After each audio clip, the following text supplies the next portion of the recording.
Hello and welcome to the second day of the 2021 Section 3 Final Rule Training Series. My name is Medora Benson with ICF and I am your host today. Before we begin, I'd like to run through a few logistics. All participants have been muted upon entry. Please submit all content-related questions via the Q&A box. Throughout the webinar, if you have any technical issues, please request assistance through the chat box. When requesting assistance for technical issues, please send your message to me, the host, and I will work with you directly to resolve those issues. As mentioned before, please submit all content-related questions via the Q&A box to all co-hosts. The chat box and the Q&A box can be found on the right-hand side of your screen. If you do not see the Q&A box, look to the bottom right-hand corner, select the button with 3 dots, and click on the Q&A icon. The Q&A box will then appear in the panel to the right of your screen. Today we will be using breakout sessions. I will move all participants into breakout sessions of about 12 to 15 people. Please make sure to select the Join Now button. If you do not select the Join Now button, you will stay in the main room and you will not join the breakout session. If you are using more than one monitor, this Join Now pop-up may appear on your secondary monitor. Please note this webinar will be recorded. Now I'd like to turn it over to my colleague Les Warner to begin today's webinar. Les? Great, thank you very much. Welcome back, everybody. Change presenter control here. There we go. All right, so we've got our same team. Andolin and I are going to be your trainers. We have Hidayah and Benita who are going to be working with us. Today we do have 2 breakout sessions, so we're going to be going into our smaller group exercises, and so we'll get a chance to communicate a little more directly in those. All right, so just a kind of a review. Yesterday we covered module 1. We're going to be finishing that up rather shortly here and then moving into module 2, talking about planning and implementation. And then on our third day, tomorrow, we're going to be talking about module 3 and module 4. So make sure you join us tomorrow for those 2 modules. Again, a reminder, because we have some differences between subpart B, which is the subpart of the regulation that applies for public housing financial assistance, versus subpart C, which is for housing and community development programs. We're going to be continuing to use these icons to remind you, when we're specifically talking about something, whether we're talking about public housing assistance or the housing and community development assistance. So you should have received again today a email with links for the presentation handouts to be able to take notes on it. Also, we have a couple of tools that we're going to be looking at, and we again included the exercises which we're going to be using today as part of that. And I think Medora usually puts that in the chat box as a link, so if you had any issues on that, look to the chat box and there it is. All right, so let's do kind of a quick recap of what we were talking about yesterday. So we talked through the goals of the new Section 3 rule and the fact that it's focusing on sustained employment and career development. And that key change is going from under the old rule where we really focused on looking at new hires. We're now really looking at the overall workforce and tracking qualifying workers. So trying to promote sustained employment for folks as part of that. We also talked through the applicability of the regulations. So we talked about the types of funding that are covered by Section 3, and then talked about thresholds. So just as a reminder, we know with public housing assistance that Section 3 is applicable and there's no threshold. So for any dollars that are going in, Section 3 will apply. Different from that then are for the HCD funding, Housing Community Development funding. It's covering all of our HCD programs and our funding sources, and we had a graphic that made a list of those, but it is only triggered for certain types of activities. So it's triggered when we have housing rehab or construction, or other public construction. So, you might be running a CDBG program where you were doing down payment assistance and some public services along with a uh, infrastructure project. Let's say you were doing streets and sidewalks in a particular neighborhood. So down payment assistance and public services don't fit within this category of housing rehab or construction or public construction. So those activities would not be covered by Section 3, whereas the infrastructure, the public construction, would be included in that. We also have a separate threshold for lead hazard control, which is when funds exceed $100,000. And for everything else, our threshold is the funding for HCD funding needs to exceed $200,000 before it will trigger the requirements under Section 3. So we also talked about the safe harbor provisions and benchmarks.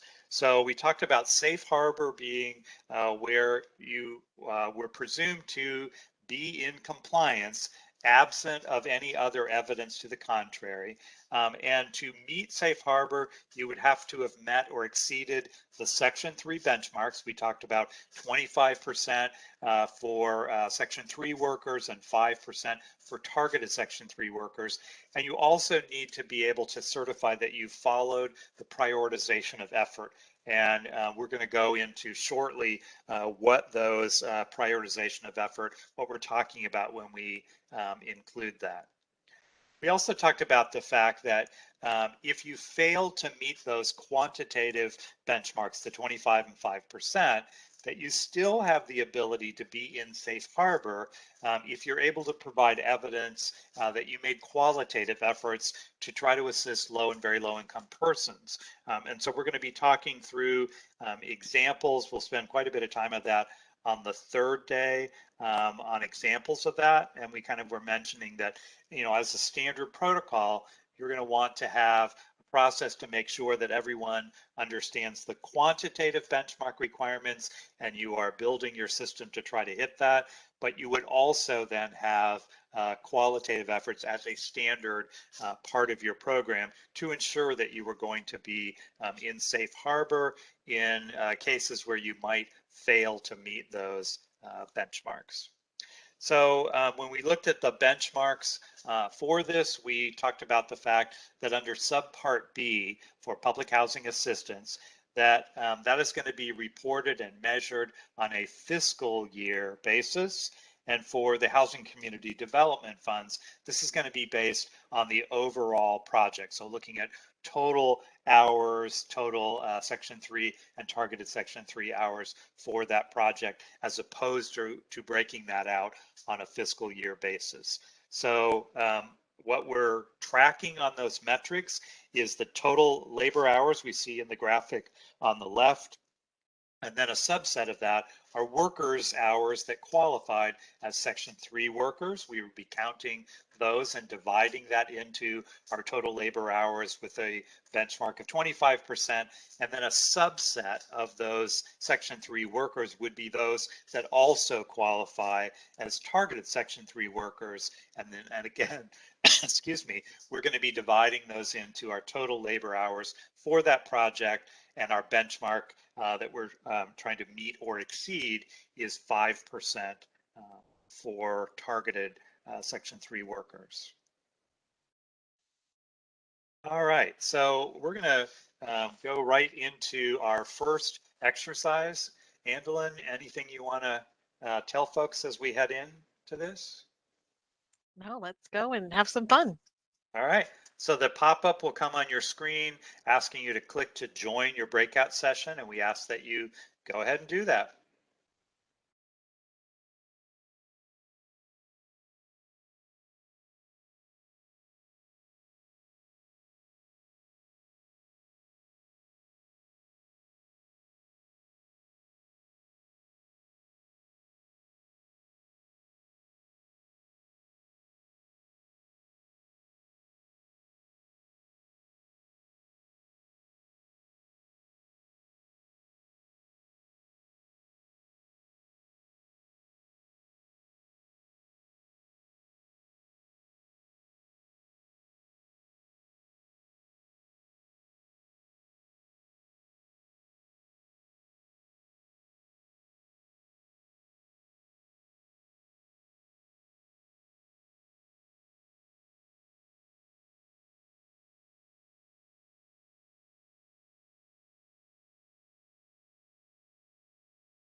Andolyn, you're just on mute right now. I'm so sorry. I'm just sitting here talking away. So our group was discussing a particular situation, and we'll get back to that next time we go into the breakout room, okay? I'll provide more details for you guys. But hello, and everyone, welcome back. So going over exercise 1, we have Beverly from our group that is going to report out. And so exercise 1 was about safe harbor benchmarks, Monarch Redevelopment and Housing Authority, and MKJ Construction. MKJ is owned and controlled by 2 wealthy business colleagues. Only 75% of labor hours worked over the last 3 months, rather than only 65 were performed by low and very low income workers.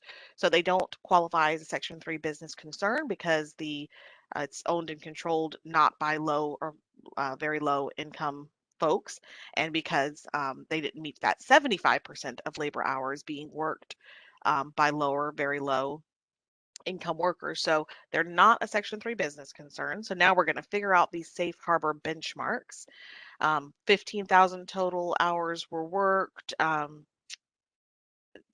5,000 by Section 3 workers, 575 were also certified by Public Housing Authority as residents, and 25 were certified as youth build participants. They got self-certifications to back up that documentation. So now, Bev, let's go through the calculations here. Can you tell us how many total labor hours were worked on this project? 15,000. Wonderful. And how many Section 3 labor, of those total labor hours, how many of those were Section 3 labor hours? 5,000. Great. And of those Section 3 labor hours, how many of those were also targeted Section 3 labor hours? 600. Great. Absolutely. So, in figuring out the benchmarks for the Section 3 worker benchmark, we divided that 5,000 by 15,000.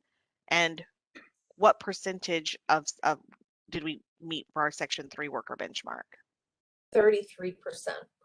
Absolutely. We did the same calculation for targeted Section 3 workers, where we divided 600 targeted Section 3 labor hours by 15,000 total labor hours. And what was our percentage there? 4%. Awesome. So, Beverly, is Monarch Housing and Redevelopment Authority in compliance with safe harbor benchmarks? No, they are not. And why are they not? They needed to meet 5% on the targeted Section 3 worker benchmark, and they only got to 4%. Absolutely. Both the Section 3 benchmark and the targeted Section 3 benchmark have to be met in order for them to be in compliance with safe harbor benchmarks. So thank you so much. Excellent job. Oh, well, thank you. All right, and now I will pass it back over to Les. Okay. And I'll just mention that we had a question in our group, which I thought was great, because you oftentimes think, well, if I've counted a worker's hours in one category, I can't count them in another. Those 600 hours for the targeted Section 3 workers, those workers' hours are part of our Section 3 count also. So we're not, backing those out of what we counted. It's fine that we are counting them. They qualify both as a Section 3 worker and also as a targeted Section 3 worker. So no further adjustments are needed on that. All right. Thanks, everybody. So let's move forward and talk a little bit more about, we keep talking about on the safe harbor. We keep mentioning that not only do you need to meet those benchmarks, but you also need to follow the required prioritization of effort. And we have not yet gone into the details on that, so we're going to. So I wanted to give you the regulatory reference for the safe harbor criteria. For public housing assistance, that's at 7513. And then for housing community development recipients, that's at 7523. And so to be in safe harbor, we've said that you need to be able to certify that you met those benchmarks. And you'll be asked to enter that information into the reporting system, but you would also be asked to certify that you have followed the prioritization of effort. And those are specifically outlined within the regs. For public housing assistance, it's 75.9. And for HCD, it's at 75.23. And again, that safe harbor is sort of conditioned by this is only if there's an absence of any other evidence to the contrary. So again, I use the example of if HUD were to monitor and discover that you were using the wrong definition, and so the folks that have been certified as being Section 3 eligible were actually not, then that would be evidence to the contrary, and so that safe harbor would not be met. All right, so let's dive in to what we mean by prioritization of effort. And I will point out here that we do have our icon here for public housing assistance. So these next two slides, we're going to be talking specifically for public housing assistance, and then we will separately be talking about the HCD funding and their prioritization. So our top priority are going to be residents of the actual public housing project where those funds are being invested.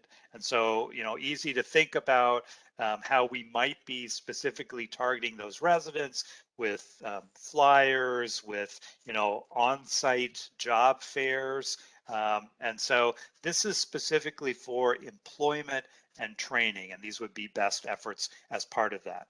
Our secondary then priority would be for residents of other public housing projects, residents that are receiving Section 8 housing assistance would be our sort of second tier on our approach. Thirdly, then would be participants in youth build programs. And then our last priority would be looking at the overall metropolitan area where that assistance is being expended. So as we talk more about some of our efforts, you can keep in mind that depending on whether it was public housing assistance or HCD, that our excuse me, our prioritization of effort is a little bit different. So that was employment and training. I can get my slide to move. There we go.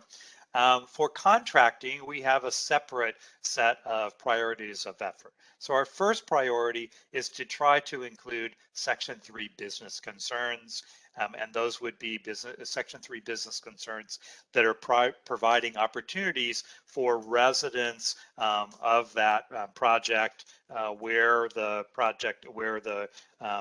financing or assistance is being invested.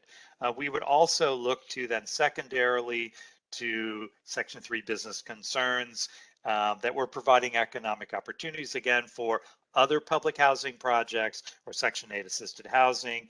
And then, as we talked about on Section 3, then looking to youth build programs and also then the Section 3 business concern, essentially doing outreach to that overall area. So when we look for documentation of that following that prioritization of effort, we would want to see that, our top priority is the actual residents. So we would be looking to see that Section 8 business concern, we were looking to try to contract and reach out to Section 3 business concerns that we're serving in that area. I will mention, as far as best efforts, if you look in the regulations, there are examples in the regulations. So at 24 CFR 7515 and also at 7525.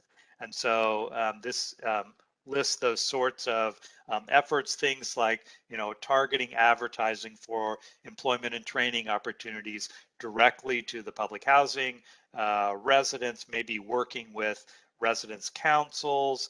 We might be posting things in public areas in on that property. We'll be talking more about that as we go along. So keep in mind, and we will keep mentioning this also, that that prioritization of effort also needs to be consistent with existing federal, state, local laws and regulations. So in your community, it is possible that you would have a restriction that would, block you from doing some kind of direct outreach. So make sure that you follow that overlay of federal, state, and local requirements. All right, so that we talked about for public housing assistance. Now we're going to look at HCD funds, Housing Community Development. So our top priority here is for Section 3 workers residing within the service area or neighborhood of the project. And this is for employment and training. So that goes back to yesterday.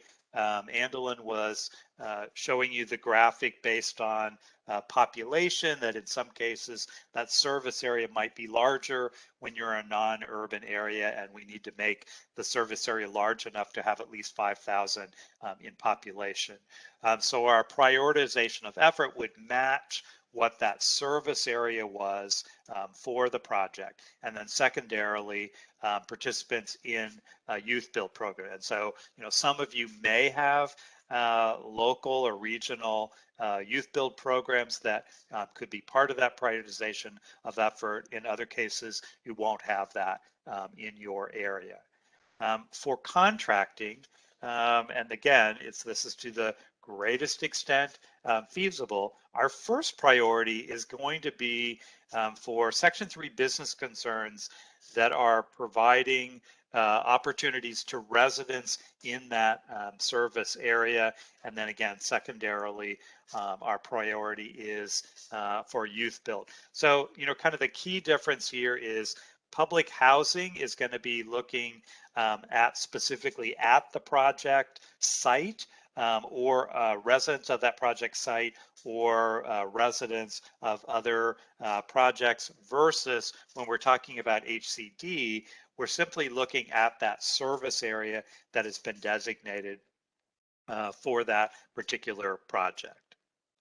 All right, so that's our prioritization of effort for both HCD funding and also for the public housing assistance. So we're going to be seeing this slide numerous times and kind of filling it out a little bit more as we go. So we talked about the fact that when you have a combination of public housing assistance and HCD funds, there's a policy decision to be made on that. So the PHA always has to follow subpart B.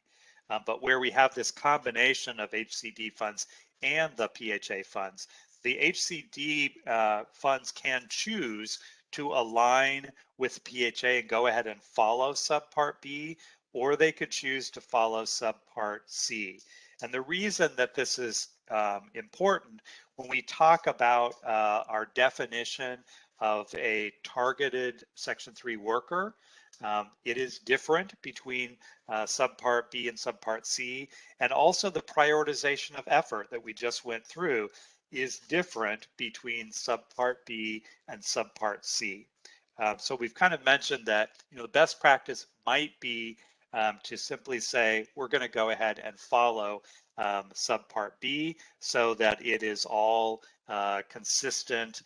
So when we're going to that contractor and asking them to report, let's say on their prioritization of efforts and the outreach that they had done, that we would be using one definition rather than two.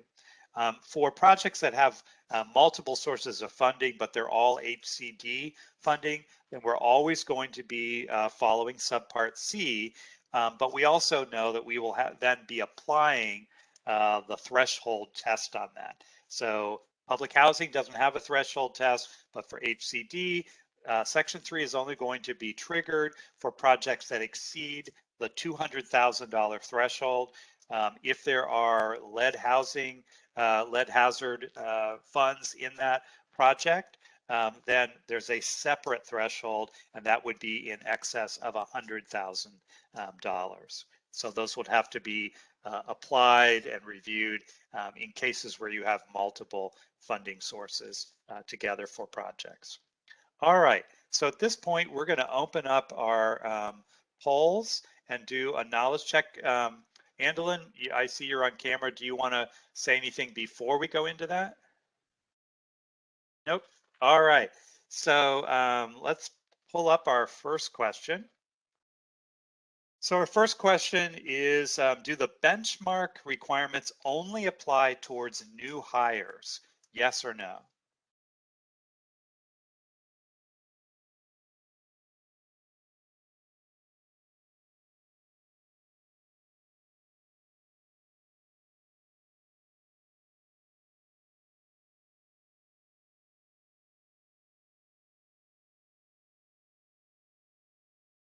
All right, so most folks got this. Looks like everybody that answered got this right. So that's kind of the key change between the old rule, the Part 135, and the new rule, Part 75, is we're now really looking at that overall workforce. We're not just concentrating on new hires. All right, our second question. HUD will review and update the benchmarks by Federal Register notice no less frequently than, and here are our options, every year, every 3 years, or every 10 years.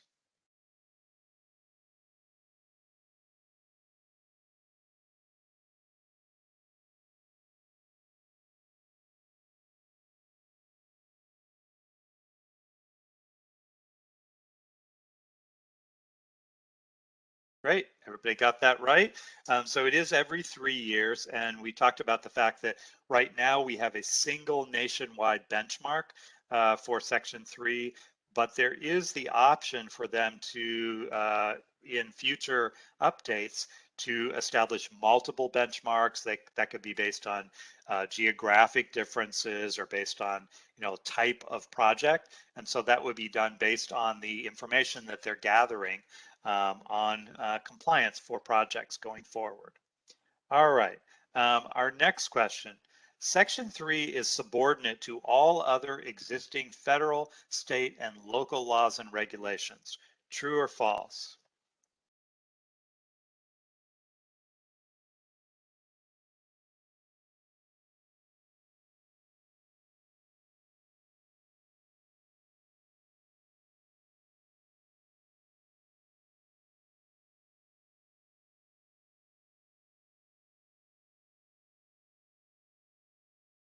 So this is true, and we had some folks that got this one wrong. So the key here is that you still have to comply with your state, local, state, federal, local laws. And so that's why we keep using this statement of to the greatest extent feasible.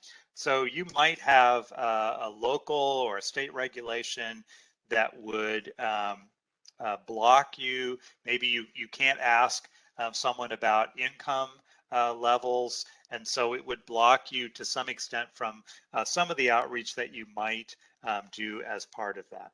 So keep that in mind that yes, you do need to follow the overlay of other regulations that would apply. All right, next question. A recipient receiving public housing financial assistance and their contractors and subcontractors must make their best effort to follow the order of priority as detailed in the final rule only for employment and training opportunities. Is that true or false?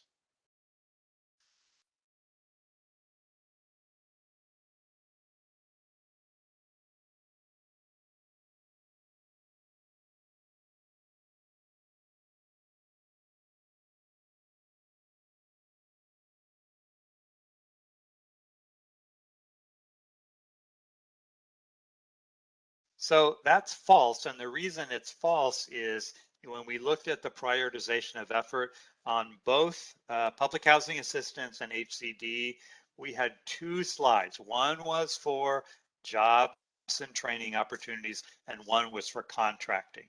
And so it's not just for jobs and training opportunities, but it's also for contracting. All right, with that, I'm going to turn things over to Andelin. All right. Thank you, Les. So now we're going to go into Module 2, Plan and Implement. So in this module, we're going to cover the purpose and components of the Section 3 plan, considerations for hiring eligible and qualified Section 3 and targeted Section 3 workers, as well as considerations for contracting with eligible Section 3 businesses. We're going to cover how to recruit Section 3 workers and Section 3 business concerns. We'll also cover the certification process for Section 3 workers and businesses, and we'll share some contracting and procurement tips to help achieve Section 3 compliance. So, while the rule does not require recipients to have a Section 3 plan or policies, HUD views having them as a best practice that will aid recipients in complying with Section 3 requirements and achieving Section 3 goals. The purpose of the Section 3 plan is to help grantees and their subrecipients, contractors, and subcontractors comply with the Section 3 requirements. The Section 3 plan is intended to serve as a guide for grantees through the implementation of the Section 3 requirements. And a Section 3 plan contains processes and procedures that grantees can utilize to achieve Section 3 compliance and to meet those Section 3 goals. So a Section 3 plan may include policy statement, for example, a City Council resolution in support of the purpose of Section 3. It can include the actual purpose of Section 3. It can include Section 3 goals and safe harbor benchmarks, that 25.5% as identified earlier in the training. It can include an outline of the recipient, contractor, and subcontractor requirements and responsibilities, certification procedures for workers and businesses, reporting deadlines, and also complaint procedures. So all of those things can be valuable components of a Section 3 plan. There are several key strategies that recipients may want to consider when developing their Section 3 plan. So recipients want to ensure that the plan development process is inclusive. Recipients want to consider creating a steering committee or advisory group made up of a variety of diverse stakeholders to help drive plan development. Stakeholders could include intended beneficiaries like the low and very low income workers seeking employment and training,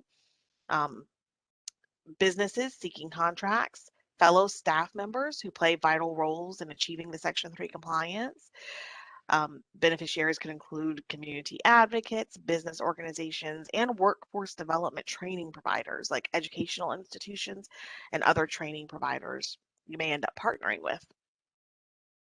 Recipients should also consider local, state, and federal procurement requirements while developing the plan. In action, this could involve collaborating with your organization's procurement officer to help develop the plan and procurement policies. And I can't stress that enough. Getting your procurement officer or procurement folks involved early on the front end when you're first developing your plan is really going to be helpful here. Recipients may also want to consider assigning a specific Section 3 coordinator, one person just to manage, support, and facilitate an effective Section 3 program, whether that's their whole job or a part of their job, for them to be the Section 3 coordinator. A Section 3 coordinator should understand program requirements, and they should be able to communicate requirements to stakeholders effectively. Lastly, of course, your local HUD team in the field is available for assistance in connecting relevant partners. They can share best practices, help you understand your obligations, and just overall assistance in implementing your plan. So lean on them for TA whenever you need. All right, so effective Section 3 plan implementation includes preparation, consistent communication, and coordination. In the preparation phase, recipients should consider preparing plans that clearly articulate their policies and procedures. Effective implementation also includes consistent communication with subrecipients, contractors, subcontractors, the intended beneficiaries, and internal and external partners of your organization. This is going to be a key to compliance. Coordinating with internal and external stakeholders is also an important implementation strategy. So for example, an external strategy would be to coordinate with educational institutions and prepare prospective Section 3 workers for future Section 3 opportunities. So essentially building a pipeline of qualified workers. External partners can include four-year institutions, community colleges, workforce development, or vocational training providers. Right, and we are here at exercise 2. I believe we're going to see a pop-up in just a moment to go to your breakout rooms. And remember to have fun with this and be engaged and have fun.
All right, everybody, and welcome back to the main room.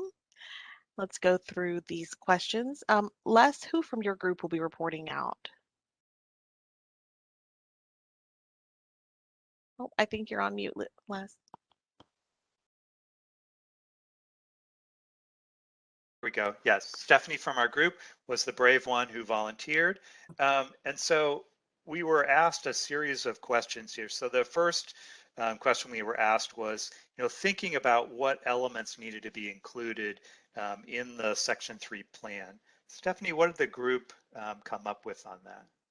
Well, we came up with several things for the new plan to represent 75 instead of 135. So we wanted to look at an overview of the plan. The essentials would include the overview, also benchmarks defining what a Section 3 and a targeted Section 3 worker is, forms, reporting, how often to report, repercussions of not reporting, prioritization of effort, roles and responsibilities, also contract provisions and language, involvement of the legal team, the procurement team, and also to consider the size of the agency to see how you would involve your internal as well as external partners, and also to revise the plan frequently, which I guess would be anywhere between 1 and 3 years, to go ahead and just revise that plan to reflect what's needed, based on the organization and the scope of their services. So that's what we got. Great. Thank you, Stephanie. Yeah. So really, we were trying to put together a document that we could share with all of our other partners to make sure, they understood what Section 3 was about, and how it impacted each one of those. So, all the basics, but then also the forms, the what do we expect each one of you to do and when, trying to fold that into our Section 3 plan. I think that probably covers it. Andelin, anything you want to add to that? No, nope, I'm good. That was great. Okay. All righty. Then I will turn it back over to you. All right. All right, guys, and here, throughout the training, we're going to be offering some sample documents. This is the first, this is our sample Section 3 plan. And this should have come in the email earlier today. This tool is intended to be a sample plan to guide grantees through implementation of Section 3 requirements. Again, while the final rule doesn't require recipients to have Section 3 plans or policies, HUD does view having them as a best practice, and it's really going to help you in reaching compliance. Okay, and that's just an overview, a screenshot of what that looks like there. Okay, now we're going to walk through items that recipients may want to consider for hiring, recruiting, and certifying eligible Section 3 workers. And focus there on eligible Section 3 workers. We're going to talk about targeted Section 3 workers. We're going to talk about businesses in a little bit. But right now, we're just focusing on hiring, recruiting, and certifying eligible Section 3 workers. First, we're going to discuss the best practices for hiring and training prospective workers according to the order of priority listed at Part 75.9 and Part 75.19. Les reviewed that earlier this morning, if you recall the pyramid-shaped illustrations on the slide. That was the order of priority. We're then going to walk through recruitment of Section 3 workers and targeted Section 3 workers. Then we'll discuss certification of Section 3 workers and targeted Section 3 workers.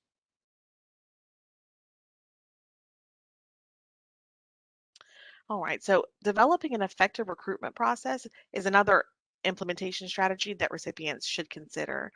Advertising employment and training opportunities is key to recruiting eligible Section 3 workers. Recipients should consider innovative ways to reach intended beneficiaries. For example, newspaper ads might not be an effective tool in your area, but social media might be.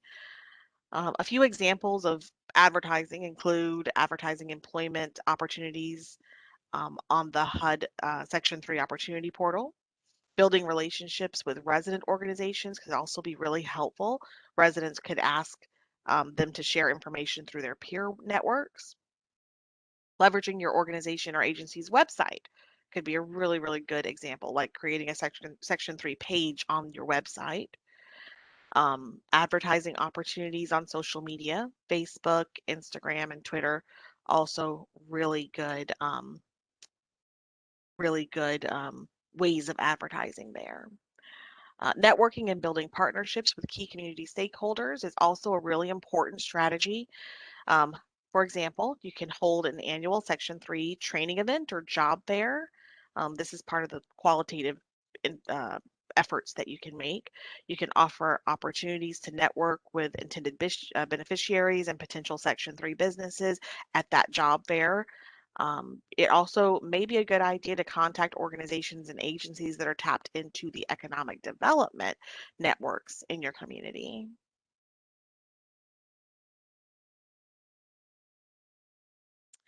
Section 3 regulations list the type of evidence workers may submit for eligibility to be certified as a Section 3 or targeted Section 3 worker. Effective Section 3 program implementation requires a process to identify eligibility for Section 3 workers and targeted Section 3 workers. So a Section 3 worker certification form is the vehicle that recipients can use to determine eligibility. A Section 3 worker certification form is what you want there. It incorporates basic information such as name, address, phone number, email, or other means of contact. It includes sources of income. It includes participation in public assistance programs, income, education, work experience, and skills. And just to clarify once more, when you are certifying Section 3 or targeted Section 3 workers, you're using individual income, not household income. I want to keep saying that because I know I was used to using household income, and in this situation, you use individual income only. To assist organizations in meeting their Section 3 benchmarks and providing an avenue for potential workers to seek employment, HUD created a web-based database called the Section 3 Opportunity Portal to support information exchange between potential workers, businesses, and Section 3 recipients. The Section 3 Opportunity Portal has recently been upgraded. So previously, HUD had two separate online systems for Section 3. There was the Opportunity Portal and the Business Registry. That both supported matching workers, businesses, and Section 3 recipients to employment, training, and contracting opportunities. As of November 16th of this year, so just a few weeks ago, the business registry has been deactivated and information has been integrated into the opportunity portal. So now all matching, both employees and businesses, will occur on the opportunity portal. What does the current portal do to support recruiting activities for Section 3 workers? So first, workers can post their resumes. They can create individual profiles detailing such things as like their work status, their availability, their skills, their employment history, the type of work that they're looking for. And this is a screenshot on this slide of that opportunity portal. These profiles will help businesses search for eligible workers to fill positions. So, for example, a quick search for profiles in California yielded quite a few potential employees, as you can see on the snippet on the right. So second, a potential Section 3 worker can search for jobs and training opportunities that employers post on the portal. So they can create their profile and be searchable, or they can go and search for positions on the portal. For example, in the screenshot provided on this slide, based on the search in the Los Angeles area, an employer posted an opportunity for a drywaller. Search components on the opportunity portal are not just based on location based, but also allow for keyword and filtered searches. The opportunity uses login.gov. If you've never heard of it, it's a shared service, allows users to create one login to simply and securely log into federal websites. All right, creating a login does not screen users for Section 3 eligibility. Anyone can create a login.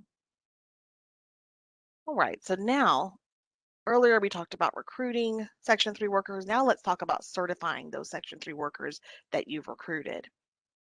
So as we mentioned earlier, the Section 3 worker certification form is the vehicle that a recipient would use for the purposes of determining eligibility.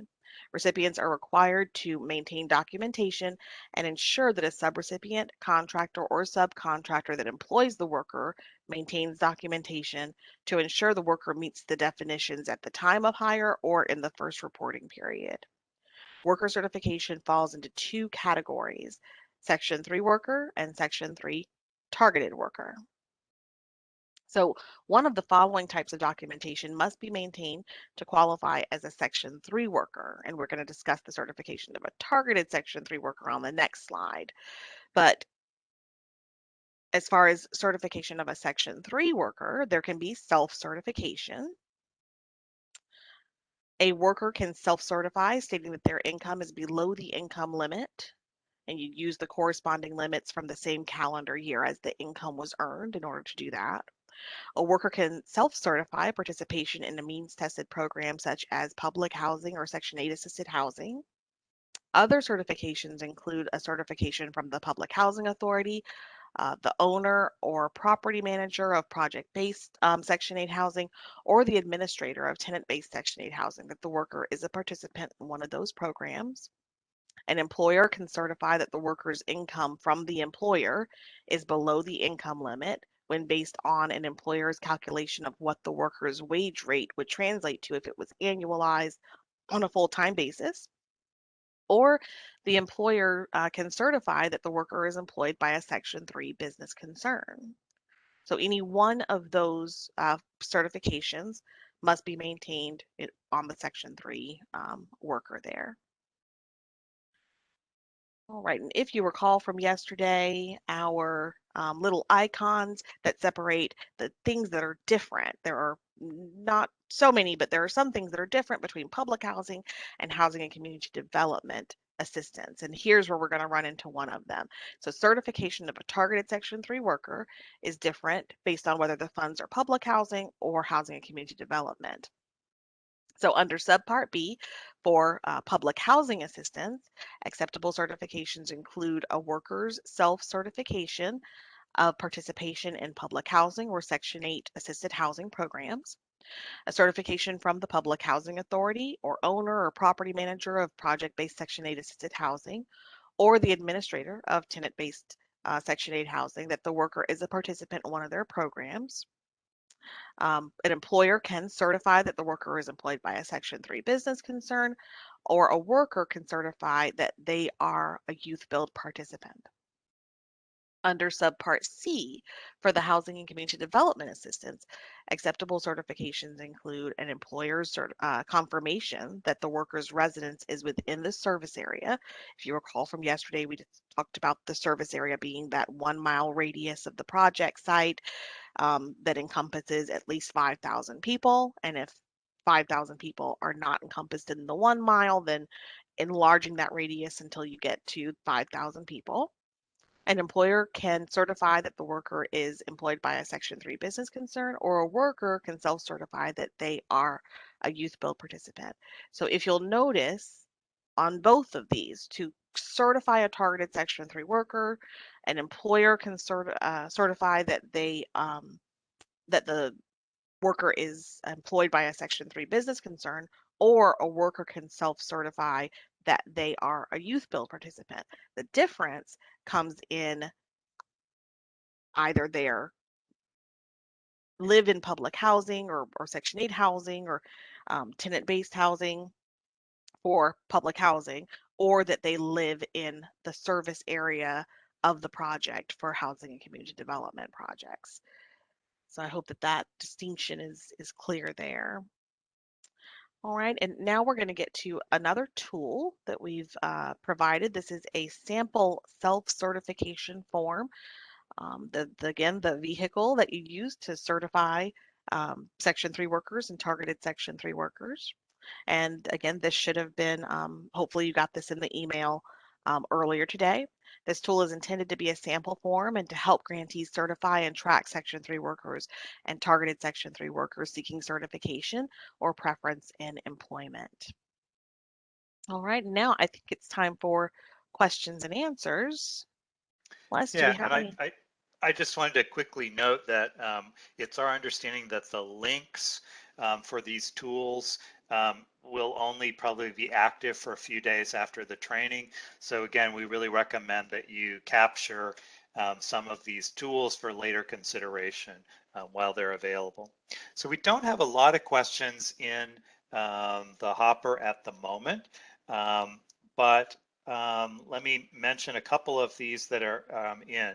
So we have a couple of questions about, are we going to be covering the specifics about the different reporting systems on reporting our accomplishments on that? And so that's a large part of what tomorrow is, and we'll be going through with each of the programs, the systems we'll be using, and we'll be showing you some screenshots and kind of walking you through what that process would be on reporting. And that would include thinking about the timing and frequency when reporting starts as part of that. There also was a question about, is there a training that they could refer staff to for the SPEARS system? And so you'll be learning tomorrow that for the public housing assistance, that the reporting is actually going to be using a new portal that will be released, be open in time for the public housing agencies to be reporting into. Everything else is going to be reported through the system you're already working in, where you're setting up funding, committing funding, reporting, drawing down, and also reporting on who was served and your accomplishments and outcomes. So we'll go through that tomorrow as part of that. So there was a question here about, does a business looking to become Section 3 certified need a self-certification from each worker, or can the business go by their payroll records? So I just want to back up a little bit here. Let me make myself the presenter so I can get to the top here. Oh, I am. There we go. All right. So if we look back at, let's go to slide 30. This will make you blind. I'm going the wrong way.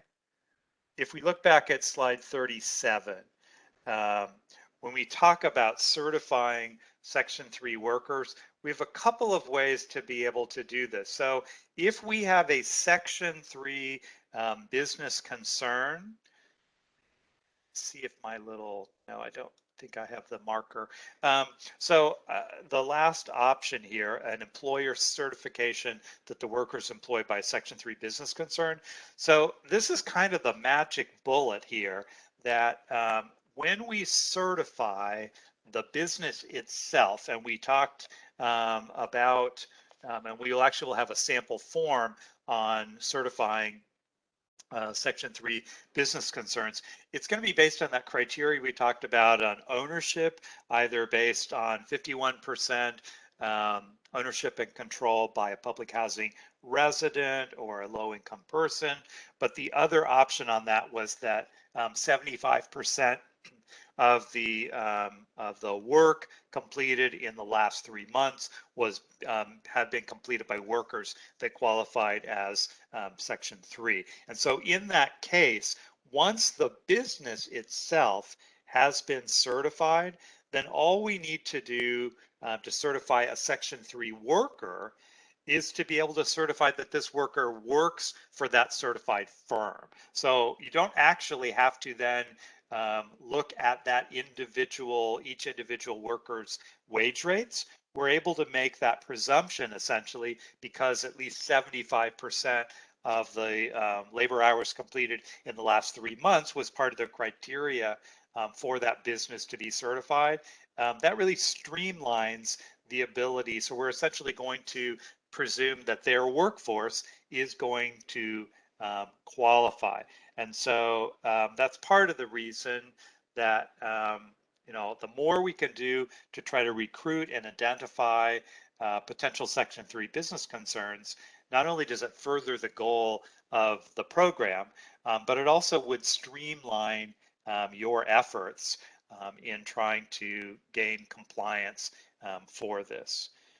So I just wanted to point out while we have this slide up, so some of the common questions we have is thinking about, well, how am I going to do the certification? And this slide gives you what those options are. And we just shared a sample form that could be used for a self-certification that you would provide to the individual worker. And that's certainly one of your options. But I think generally when an administrator has multiple options, they're going to usually try to figure out which one is the most efficient, least administrative burdensome on this.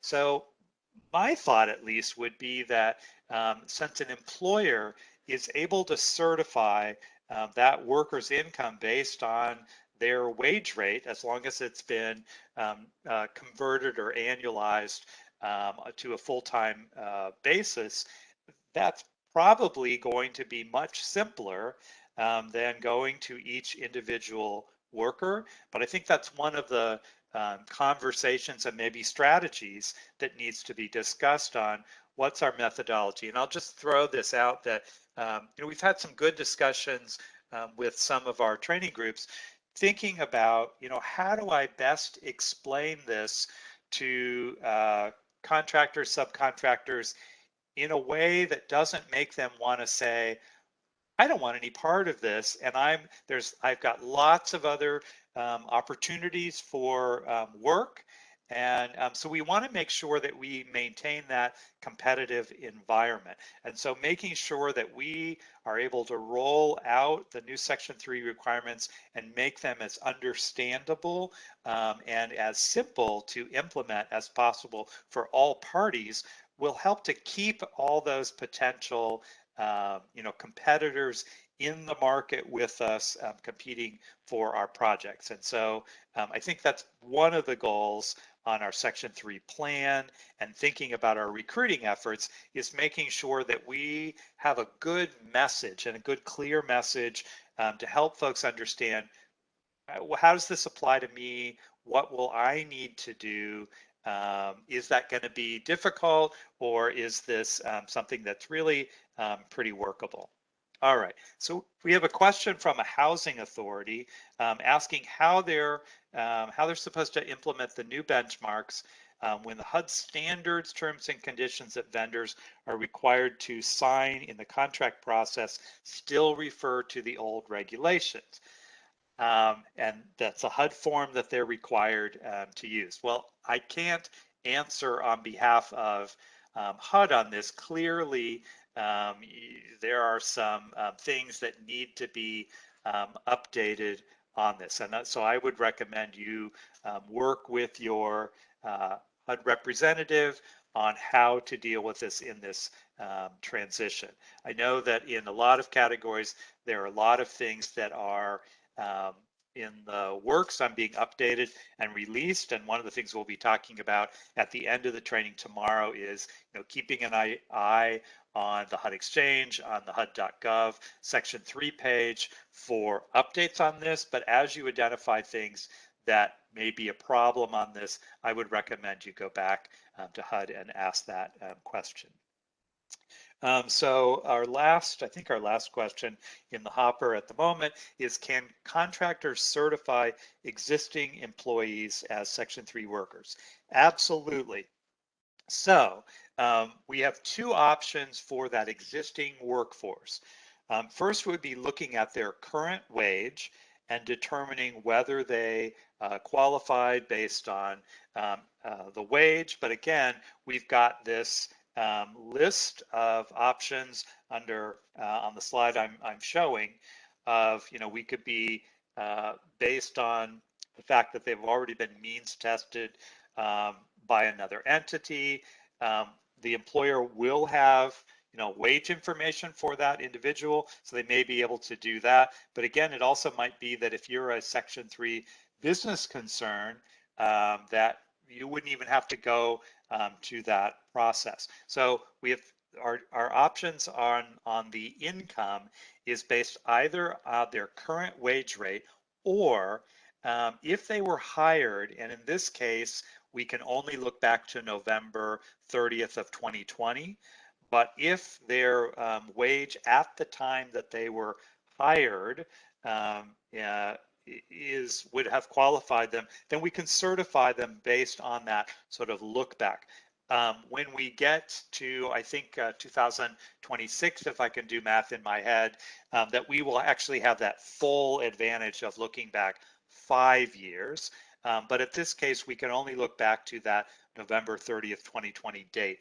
And so we could have a worker that at their initial wage would have qualified, and now they have a higher wage. That's great.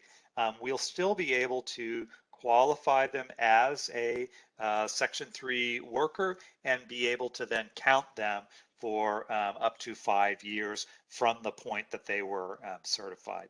So yeah, I think that'll be one of the key steps, and we'll be talking about that in contracting, is asking bidders to take a look at their workforce and identify what they think would be potentially qualifying workers, to have an indication of how they will be able to help meet the requirements.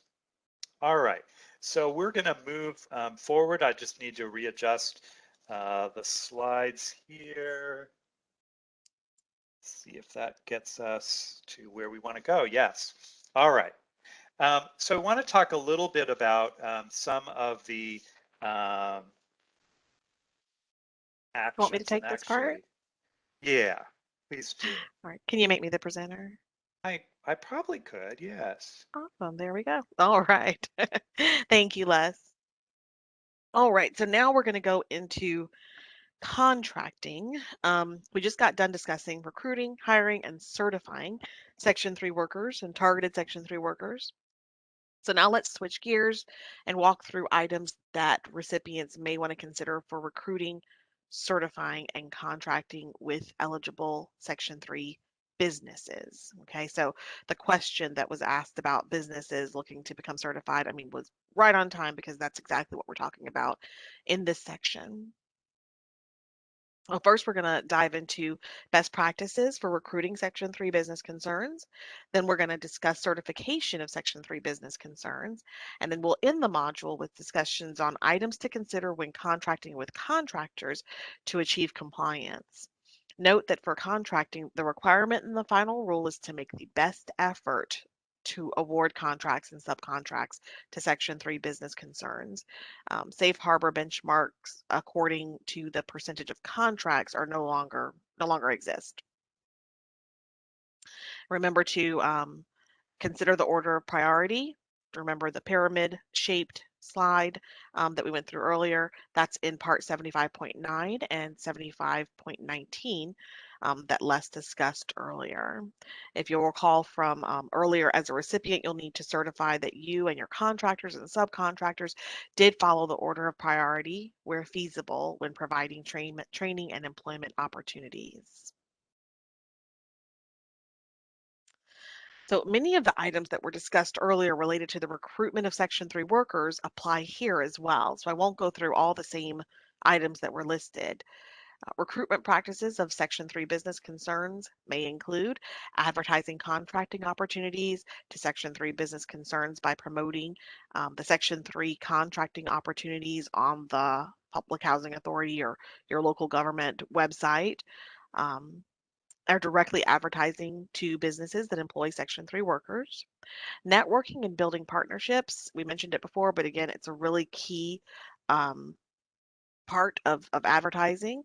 An example, again, is hosting annual Section 3 trainings or job fairs and bringing those people together.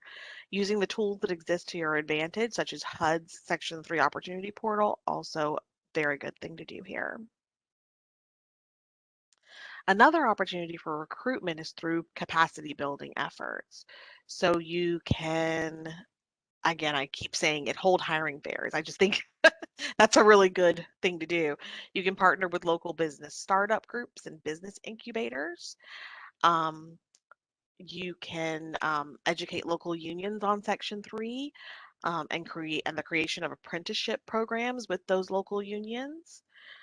You may want to consider implementing a business development initiative or a business incubator to support public housing authority resident entrepreneurship. So lots of good ideas there to help with capacity building.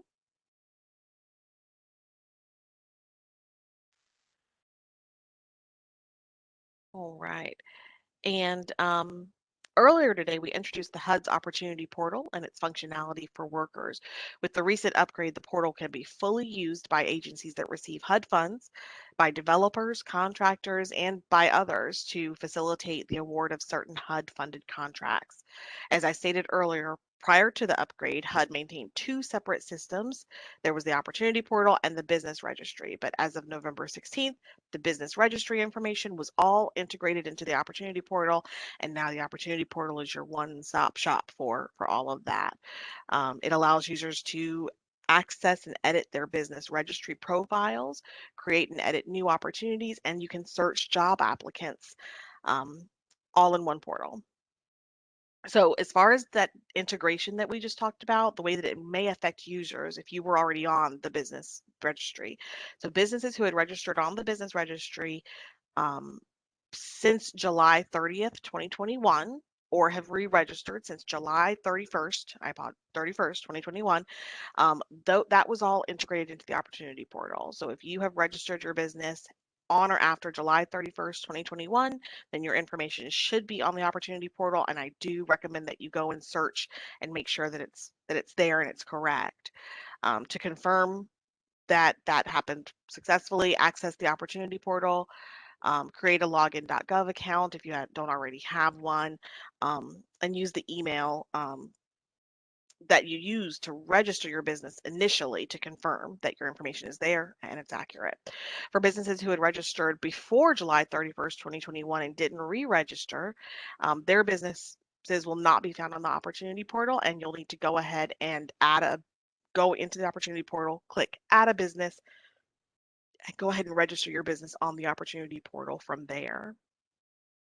And if you know of, businesses in your area that are Section 3 businesses, I encourage you to encourage them to go ahead and register, because the more folks are on there, the more it's built up, and it will just take off on its own as a really good tool to help meet Section 3 guidelines. So now that we've discussed the integration process, let's talk about how the revamped Opportunity Portal specifically serves Section 3 businesses and Section 3 recipients.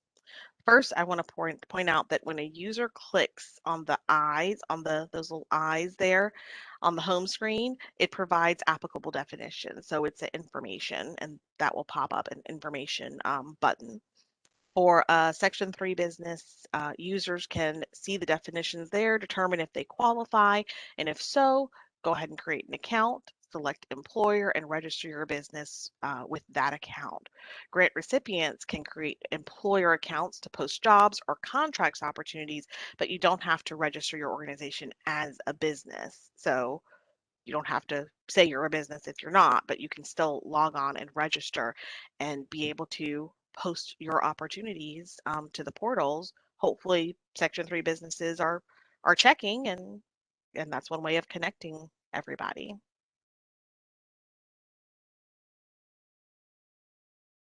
All right. Second, users can search for businesses interested in Section 3 projects and contracting opportunities. So there are different criteria that you can select to narrow down your search, just like we kind of showed you before. This is a different screenshot, but on this screenshot, there was a search in the Los Angeles MSA, um, metropolitan statistical area, for a general contractor. Various business matches with the search term came up and were pertinent information that appeared. Note that while HUD maintains the Opportunity Portal, it doesn't verify the information submitted by the business, and it doesn't endorse the services that they provide. So this is extremely important. This is a way of connecting everyone, but you still, as the grantee, are responsible for verifying the information and finalizing certification.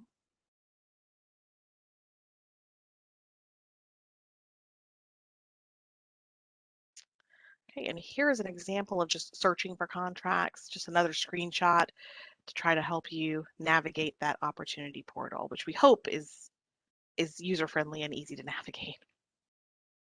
All right, so now certification of a Section 3 business concern. To qualify as a Section 3 business concern, one of the following must be documented within the last 6 months. So your business must be 51% or more owned and controlled by low or very low income persons, or over 75% of the labor hours performed for the business over the prior 3-month period could be performed by Section 3 workers. That would also qualify you for certification.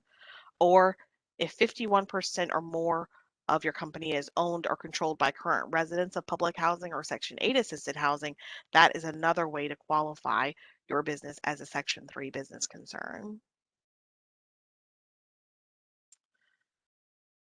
Business concerns may self-certify to claim that they meet the requirements as defined in the regulations.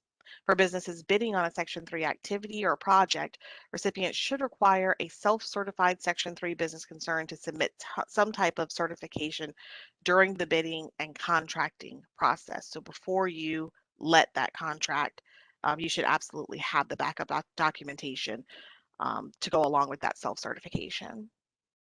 The determination of certification as a Section 3 business is made in the initiation stage of developing a contract or a subcontract and prior to its execution.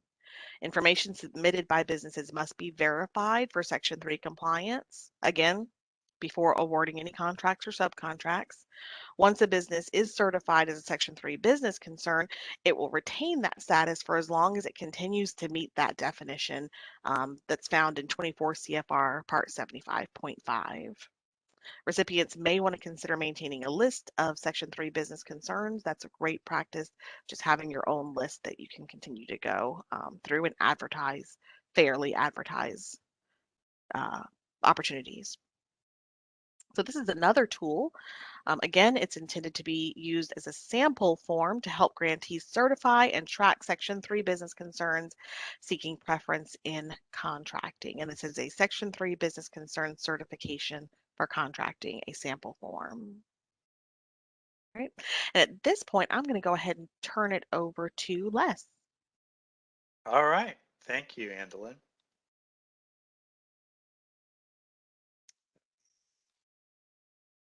Transfer control. All right.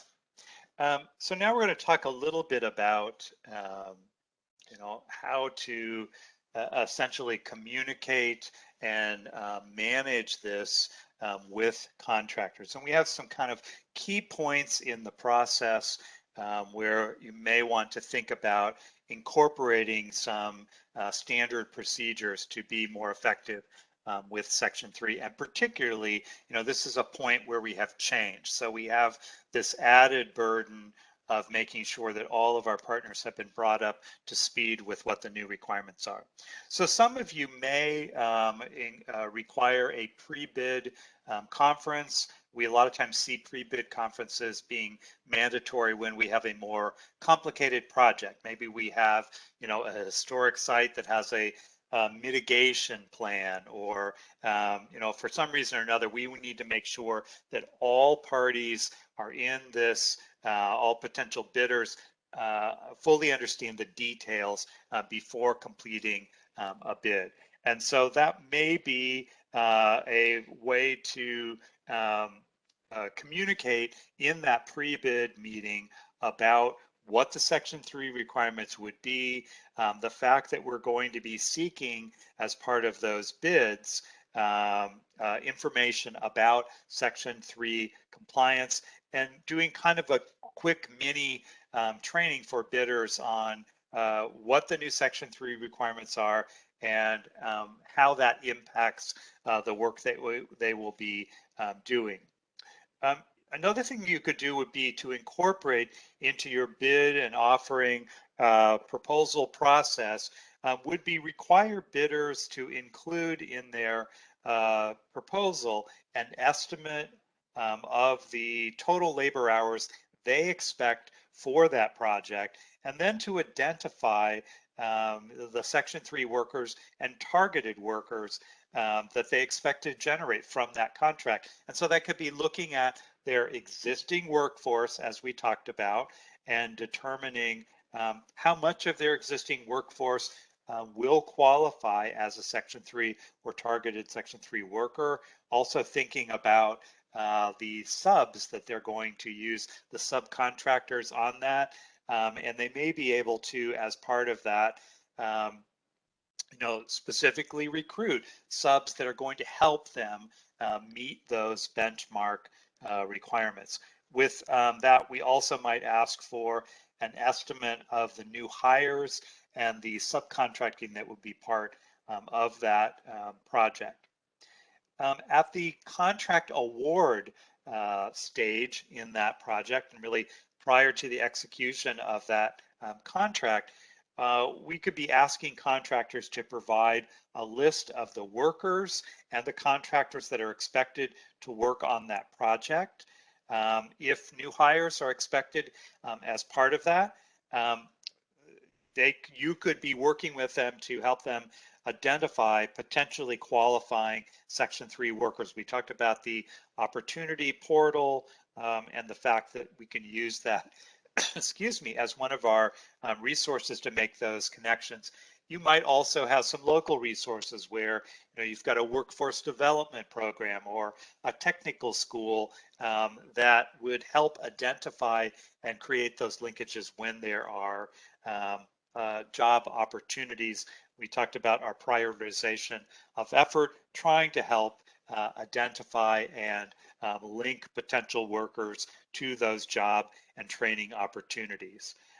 Also, as part of that, you could be providing contractors with a list of potential Section 3 business concerns. That could be from a list that you were building over time internally. It may be using the tool that Angelin was just talking about on the opportunity portal. In some cases in your area, that may have quite a bit to offer you at the moment. It might be that that's going to need to be kind of built out over time. That might be one of the things that you encourage or perhaps require contractors to use the opportunity portal to list job opportunities, contracting opportunities on that, and also use it to try to identify potential partners on that. And then lastly, and I would think a lot of you are already doing pre-construction conferences, particularly where we have projects that include things like Davis-Bacon requirements, including then the Section 3 as part of that pre-construction conference agenda, going back over the requirements, the benchmarks, the roles and responsibilities that we expect from contractors, subcontractors on that. If you have a Section 3 plan that you're using as a way of communicating, making sure that all of those participants are familiar with that plan. If you have a Section 3 coordinator that is the go-to person for Section 3 questions, having them participate in that pre-construction conference will help to get that project started off in a positive way where everyone understands what the requirements will be for that particular project. So as you might expect, as part of not only communicating, but also putting requirements in place that are enforceable, we need to make sure that there are contract provisions that have been included. They're going to differ a bit whether they are part of public housing financial assistance or housing and community development assistance. So we need to make sure that for public housing financial assistance, they include the Section 3 applicable language in contracts and agreements. And this would include requiring contractors to include the Section 3 applicable language when they are executing subcontracts and sub-agreements. So we need these provisions to be passed down to our partners. We also need that language to require contractors and subcontractors to meet the prioritization of effort that we talked about earlier. And keep in mind, we had separate definitions for that prioritization of effort for public housing assistance versus for the housing and community development. So we're really making sure that by passing on that language, those standard efforts that we expect them to complete, that we would ensure that we were going to meet safe harbor even if our benchmarks had not been completed. And so we reference those compliance checks being at 75.9 in the regulatory language. For the HCD, again, we need to make sure that the assistance includes for the contract provisions, includes language about the Section 3 requirements for any subrecipient agreement. And then again, that will need to be included for contractors for a Section 3 project. And so we need to make sure that subrecipients, contractors, subcontractors are going to meet that prioritization of effort. Those are listed for HCD at 75.19. And that's really regardless of whether that's been included in the recipient or subrecipient agreements. But we need to make sure that those contract provisions are in place. As we mentioned in earlier discussions, folks have asked, are there standard provision language that has been provided? There is not at this point, so you need to look to the regulatory reference and work. I would certainly recommend that you work with your legal counsel to get those provisions in place and update and amend your agreements.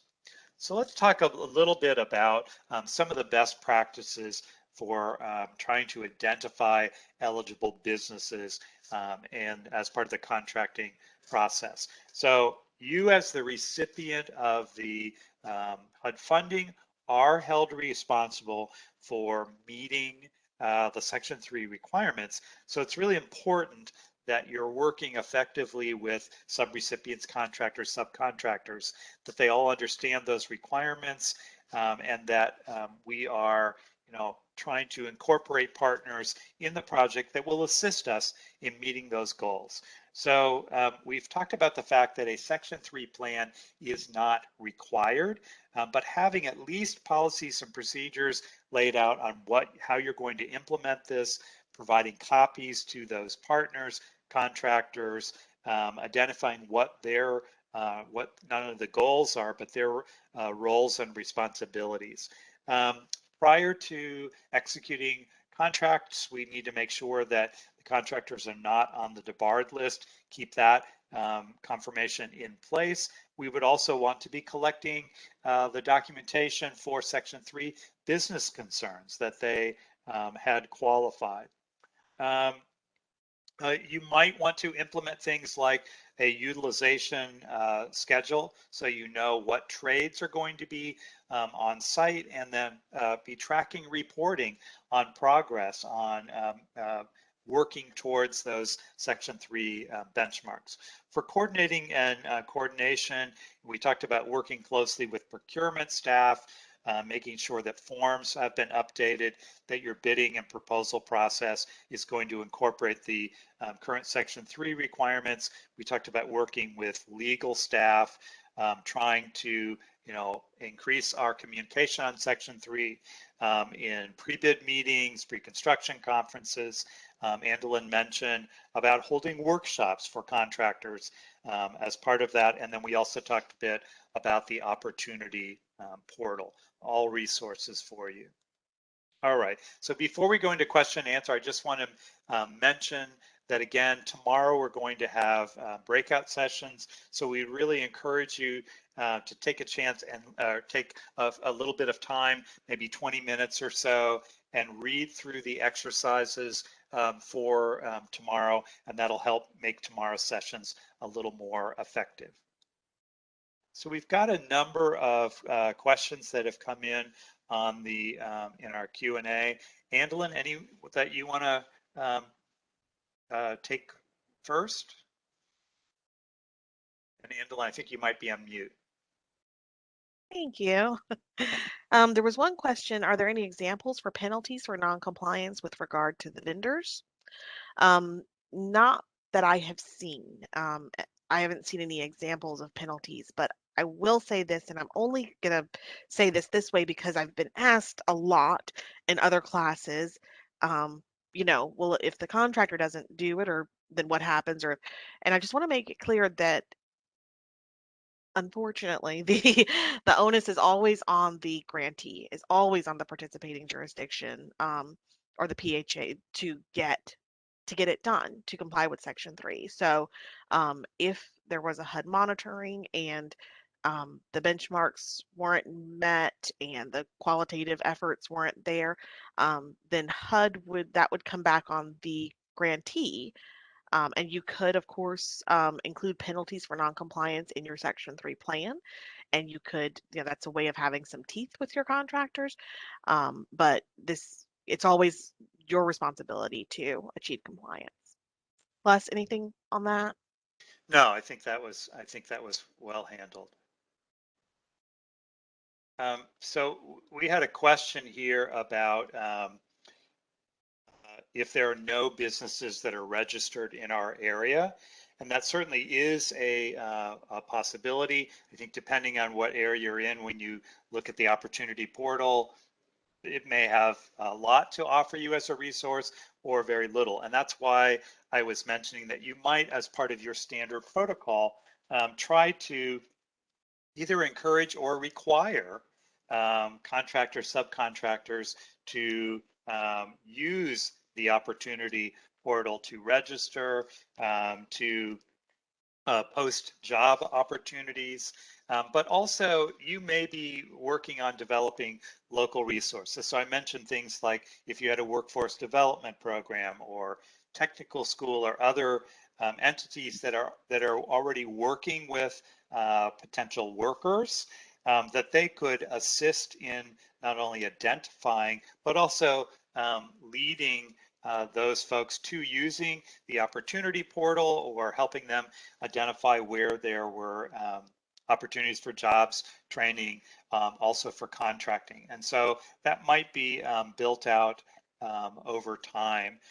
In some communities, I've heard folks say, well, they think there may be a sort of a good overlap between their existing lists for minority and women-owned businesses, or at least reaching out to those entities to see if they might be able to qualify as a Section 3 business concern. So I think kind of thinking about what resources you have in your area, and then including them in helping them understand what the new Section 3 rules were requiring, how they might be able to be an effective partner with you in that. There was a question about can you use a recently self-certified Section 3 business concern towards labor hours if the contract was signed before certification, but before performing work hours on the project. So I think we're saying to you, we're suggesting at the point before the contract is signed that that's a best practice in trying to capture that information. But I don't see a reason that if you are getting that self-certification in place at the front end of that project, that you wouldn't then be able to say, okay, I've got a certified Section 3 business concern, and so I'm going to be able to count that. Keep in mind that that certification is looking at the last 3 months of the labor. And so I would think that that's still going, excuse me, still going to be effective for you on that. Andelin, any thoughts on that? No thoughts on that. Great. I do have another question that I want to get to after we uh, finish with that, if it's okay. Okay, I think we're done with that. Okay. I know we're running a little low on time, but got a good question here. Our local college provides a workforce development. Using them has been a good resource for contractors for hire. Sufficient? And to that, I say that seems like a really good partner towards your qualitative efforts. I can't say if it's sufficient and all that you want to do to fulfill the purpose of Section 3. I think it's a really good partner, and I don't know how you're using them or what you're doing with them, but a local college that provides workforce development is actually absolutely a great partner to partner with towards making those efforts at the qualitative efforts. I agree. And I think we've had folks that were concerned, well, if I'm not somehow actively doing it myself, or I'm not paying for someone to do it on my behalf, am I not able to count that? That's not the requirement. We're looking to make sure that those efforts were made and that we can document that. So I think that would count just fine. Andelin, any other, I think that one must have come directly to you because it wasn't popping up in mine. Oh, okay. So we have one more, at least on my screen, we have one more in the Q&A box, and it's really interesting because it's the exact question that I was asking this morning in a conversation, and I have routed back to HUD for verification. So the question was, if we have a contractor who markets and hires an unemployed resident, do you base their income on the fact that they're unemployed, or do you use the annual income they will be earning from this new position? And so for those of you that have worked in things like CDBG economic development projects where we are hiring a low moderate income individual, that unemployed person who has zero income, great, and they would certainly qualify, and we would then it might be that their new salary, as soon as they are hired, they will no longer be low income, but under the economic development program, it is counted. The language that we have for Section 3 talks about that when the employer is certifying, that they're certifying based on calculation of the worker's wage rate, and it's been annualized to a full-time basis. So I have routed back to HUD that question of, so must we use the wage rate? And a lot of our other language on Section 3 is about the actual wage rate versus could that Section 3 worker, could they certify that when I was hired, I had zero income, I was unemployed? So I hope we will have an answer soon on that, but that would be one that I would recommend keeping an eye on the frequently asked questions, and we'll hope that we'll get a clarification soon on that. All right, so we've gone past our time. We've got at least one more question in the hopper, but we'll hold that for tomorrow's session. And so come back tomorrow. We're going to be talking about the all-important compliance and reporting requirements, and also doing exercises. So thanks everybody for your participation, and we'll see you tomorrow. Bye-bye.